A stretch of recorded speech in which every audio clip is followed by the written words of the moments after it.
এক গ্রামে থাকত আলিফ নামের এক গরিব কৃষক। সে ছিল খুব পরিশ্রমী ও মাটির প্রতি অসম্ভব ভালোবাসায় ভরা। প্রতিদিন ভোরে ঘুম থেকে উঠে নিজের ছোট্ট ক্ষেতের দিকে ছুটে যেত, মাটি চাষ করত, গরুগুলোর যত্ন নিত আর নিজের ফসল দিয়েই সংসার চালাত। গ্রামের অনেকেই বলত, আলিফ, এত কষ্ট করে কি হবে, শহরে চলে যা, ওখানে টাকা বেশি। কিন্তু আলিফ হেসে বলত, আমি মাটিকে ভালোবাসি, এখানেই আমার শান্তি, আমার ফসলই আমার সম্পদ। এক বছর বৃষ্টি একদম হয়নি, খরা পড়ে পুরো গ্রামে, ফসল নষ্ট হয়ে যায়, অনেকেই হাল ছেড়ে শহরে চলে যায়। কিন্তু আলিফ থেকে যায়।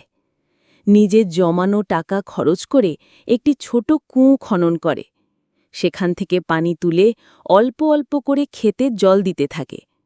2 মাস পর যখন চারপাশে শুকনো জমি আর মরুভূমির মতো দৃশ্য, তখন শুধু আলিফের ক্ষেতেই সবুজ ফসল দুলছে। সবাই অবাক হয়ে যায়। একদিন গ্রামের সবাই এসে বলে, আলিফ, তুই আমাদের পথ দেখালি, তোর মতো পরিশ্রম করলে আমরাও পারতাম।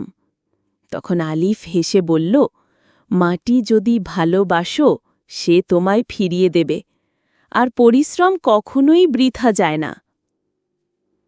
বার্তা: আসল ধন কখনোই টাকা নয়, মাটি, পরিশ্রম আর বিশ্বাস, এই তিনটেই সফলতার মূল চাবিকাঠি।